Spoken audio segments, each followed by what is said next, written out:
श्री त्रिलोक चंद छाबड़ा। यह मेरे भारत की छोटी सी एक झांकी है। अभी तो जमीन में नींव भरी है, शीश महल तो बाकी है। मिशन आर्थिक आजादी के जनक श्री त्रिलोक चंद छाबड़ा जी का जन्म सन 1957 में राजस्थान के अजमेर जिले के एक छोटे से गांव नानसी में हुआ। पिता मोहनलाल जी गांव में एक छोटा सा जनरल स्टोर चलाते थे। माता धापू देवी गृहिणी थी। 6 भाई बहनों में से श्री टी.सी. छाबड़ा जी तीसरे नंबर के पुत्र हैं। अपनी प्रारंभिक शिक्षा इन्होंने अपने गांव में और उच्च शिक्षा जयपुर में पूरी की। विलक्षण प्रतिभा के धनी श्री त्रिलोक चंद छाबड़ा जी सफल व्यवसायी के साथ साथ एक संगीतकार, गीतकार, लेखक और एक अच्छे वक्ता भी हैं।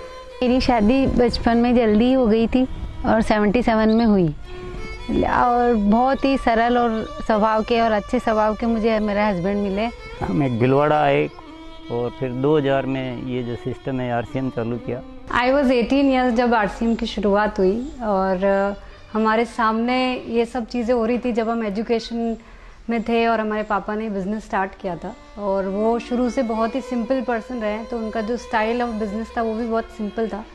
But at the same time वो ये जो उनका एक प्रिंसिपल है कि things should be in a very organised manner. Trilok Chand Chhabra ji को मैं लगभग पिछले 27 सालों से जानता हूँ और उनके सानिध्य में मैंने काम भी किया है। छाबड़ा जी की जो सबसे पहली क्वालिटी है कि या तो लोगों पे जिन लोगों पे भी जो विश्वास करते हैं उन लोगों पर पूरा बिलीव करते हैं, और दूसरे उनकी जो क्वालिटी है कि वो किसी काम को करने की जब ठान लेते हैं तो उस काम को किसी भी हालात में उसको पूरा करते हैं।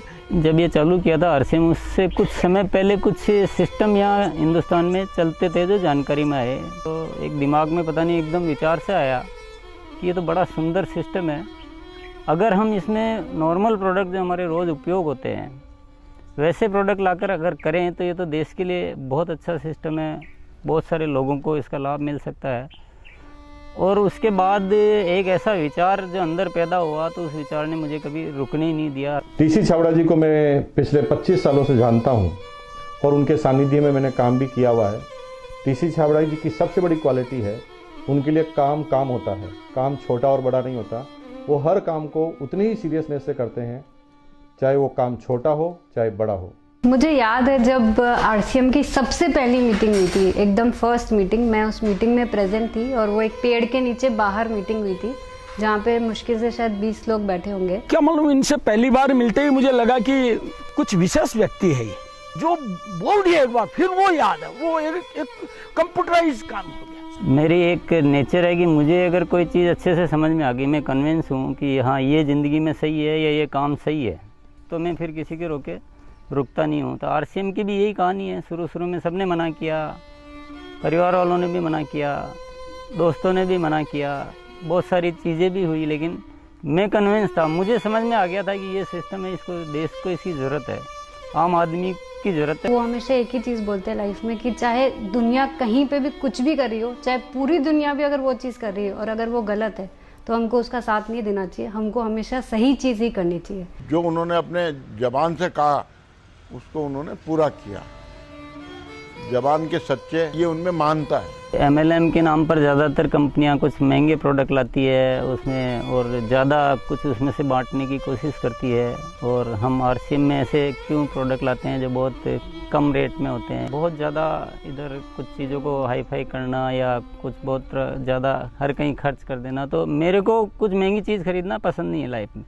तो मेरे को जो पसंद नहीं है मैं बेच कैसे सकता हूँ। हमारा हिंदुस्तान का मिशन मंगल इसका एक बहुत बढ़िया उदाहरण है कि उन्होंने उस पर्टिकुलर बजट में उनको बनाने की सोचा तो उन्होंने वो चीज़ बना कर दी। ये कोई भी वादा करते हैं वो पूरा करते हैं और इन्होंने जो सोच लिया कि मुझे ये काम करना है वो करके रहते हैं, और इन्होंने जो भी सोचा ईमानदारी से कर रहे हैं पूरा। बहुत सारी चुनौतियाँ आई इस काम को करते हुए, बहुत सारे लोगों ने साथ निभाने का वादा किया, साथ चले, काम को आगे बढ़ाया, फिर उनके मन में पता नहीं क्या लालच आया तो उन्होंने पूरा बाहर जाकर एक नई कंपनी शुरुआत की और पूरा आरसीएम पर अटैक करना चाहिए और आरसीएम के सारे लोगों को, सारे सिस्टम को तोड़ने की एक बार नहीं कई बार बार ऐसे प्रयास हुए कि जब ऐसी घटना हुई है तब आरसीएम में बड़े निर्णय हुए हैं। जो सामान्य गति से चल रहा था उसमें एक मजबूती आई, एक बड़े निर्णय लेने की ताकत आई कि अब तो इसको करके ही रहना है। वो बहुत कम बोलते हैं और बोलते हैं वो एकदम सत्य और सीमित मात्रा में। डायरेक्ट सेलिंग सिस्टम में एक बहुत बड़ी बात सीखने को मिली कि लोगों को कभी भी आप ओवर कमिटमेंट मत करो। 2011 में जो हमारे साथ में ये गवर्नमेंट का हुआ उसमें बहुत अलग हमारे पर इफेक्ट हुआ उस चीज़ का कि ये भी होता है क्या लाइफ में ऐसा।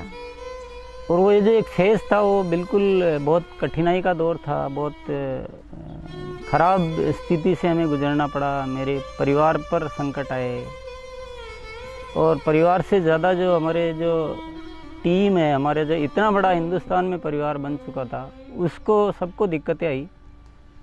लेकिन एक मन में विश्वास था कि आखिर जो सत्य हो तो सामने आएगा। ऐसा ट्रैजिक पीरियड आया था कि पूरी दुनिया ने ही बोल सकते साथ छोड़ दिया। इनफैक्ट जो एकदम अपने बोलने के लिए होते हैं उन लोगों ने भी साथ छोड़ दिया।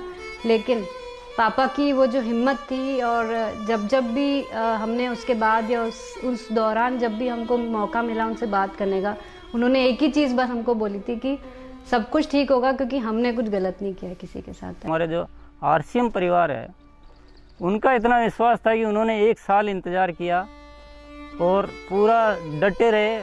और जब उनका इतना विश्वास था तो उस विश्वास में इतनी ताकत आ गई और ये सब चीज़ें, जो भी संकट का समय था वो निकला और अब सब चीज़ें धीरे धीरे अच्छी हो रही है। ऐसे साथी मुझे इस सिस्टम की वजह से मिले। आज इतनी बड़ी सेना कह सकते हैं, इतना बड़ा परिवार कह सकते हैं देश के कोने कोने में, और उसमें इतने जो संस्कार बने हैं, ये हमारे लिए एक बहुत खुशी की बात है।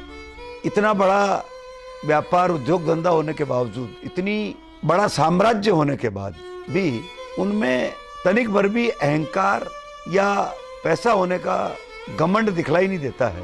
ये उनकी सादगी और उनकी महानता को दर्शाता है।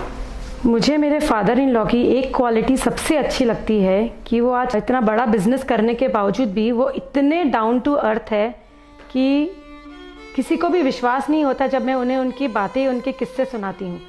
एक छोटी सी बात ले लीजिए, अगर हम जब भी खाना खाते हैं हम डाइनिंग टेबल में बैठ के खाते हैं, पर वो आज भी प्रेफर करते हैं कि हम ज़मीन पे उनके साथ बैठ के उनके साथ भोजन करें। त्रिलोकचंद जी छाबड़ा एक व्यक्ति नहीं, आंदोलन है। उनके जीवन में उन्होंने बहुत संघर्ष तो किया ही है, लेकिन सबसे बड़ी बात उनमें है सादगी और सच्चाई। आरसीएम की शुरुआत से ही मैं काम कर रहा हूं और जब आरसीएम बिजनेस की शुरुआत हुई थी तो टीसी छाबड़ा जी की एक सोच थी कि दुनिया में जो कंपनियां आती है मल्टी लेवल मार्केटिंग में, वो बड़ी बड़ी और महंगे महंगे प्रोडक्ट लेकर आती है। और टीसी छाबड़ा जी की सोच थी कि मैं एक ऐसी कंपनी की स्थापना करूं जो इस तरह के प्रोडक्ट बनाए जो इंडियन रेट में हो, इंडियन कल्चर में हो, इंडियन मेंटालिटी को सूट करते हो और आम आदमी उस बिजनेस को कर सके, आम आदमी अपने जीवन को बदल सके। 2016 में इसकी गाइडलाइन जारी की गई भारत सरकार द्वारा। उसके बाद से इसमें काफ़ी स्पष्टता आ चुकी है। उसके बाद हमने पूरे सिस्टम सेट किए, हमने पूरे टेक्नीशियंस सेट किए, हमने लेबोरेटरी सेट की और इतना बड़ा सेटअप हो चुका है कि आज हमारे आरसीएम की प्रोडक्ट रेंज में करीब 400 प्रोडक्ट शामिल हो चुके हैं और आगे ये श्रृंखला चालू है। आरसीएम क्यों अपनी ओन मैन्युफैक्चरिंग इकाइयाँ स्थापित करता है या अपना सेटअप क्यों लगाता है, इसके पीछे जो मुख्य कारण है कि आरसीएम ने अपने प्रोडक्ट डेवलपमेंट में 4 कमिटमेंट कर रखे हैं कि ये चारों चीज़ें हमेशा रहेगी। पहली चीज़ है प्रोडक्ट उपयोगी होंगे, दूसरा स्वास्थ्य के लिए अच्छे होंगे, क्वालिटी नंबर 1 होगी और रेट बहुत रीजनेबल होगी। आरसीएम हमेशा उसके लिए कमिटेड है और इसीलिए इतनी सारी इकाइयाँ स्थापित की गई है और नए प्रोजेक्ट प्लानिंग में है। फर्स्ट ईयर था उस समय 21 करोड़ का टोटल टर्नओवर हुआ था और हाईएस्ट टर्नओवर जो है आरसीएम का वो 1750 करोड़ तक एक साल का हो चुका है। अच्छी बात ये कि हर साल 30% ग्रोथ हो रही है, इसलिए 5-6 सालों से मेंटेन ग्रोथ है। अपनी तरफ से पूरी कोशिश ये रहेगी कि कोई भी कमी किसी भी तरह की हमारी तरफ से नहीं रहेगी कि इस काम को एक बहुत ऊंचे मुकाम पर पहुंचाना है। और जब लाखों लोगों के जीवन में अगर हमारे इस छोटे से प्रयास की वजह से अगर थोड़ा भी हम कुछ योगदान कर सकते हैं, ये हमारे लिए बहुत गर्व की बात है। मेरा गोल जो है वो ये है कि आज अपन इस RCM को हिंदुस्तान में नहीं बल्कि कुछ ऐसा करेंगे कि पूरे विश्व में इसका बहुत बड़ा नाम हो। तो आइए सदी के इस महापुरुष, आर्थिक आजादी के जनक, लाखों लोगों के प्रेरणा स्रोत श्री त्रिलोक चंद जी छाबड़ा को हम सब खड़े होकर जोरदार तालियों की गड़गड़ाहट के साथ ओजस्वी उद्बोधन के लिए आमंत्रित करते हैं।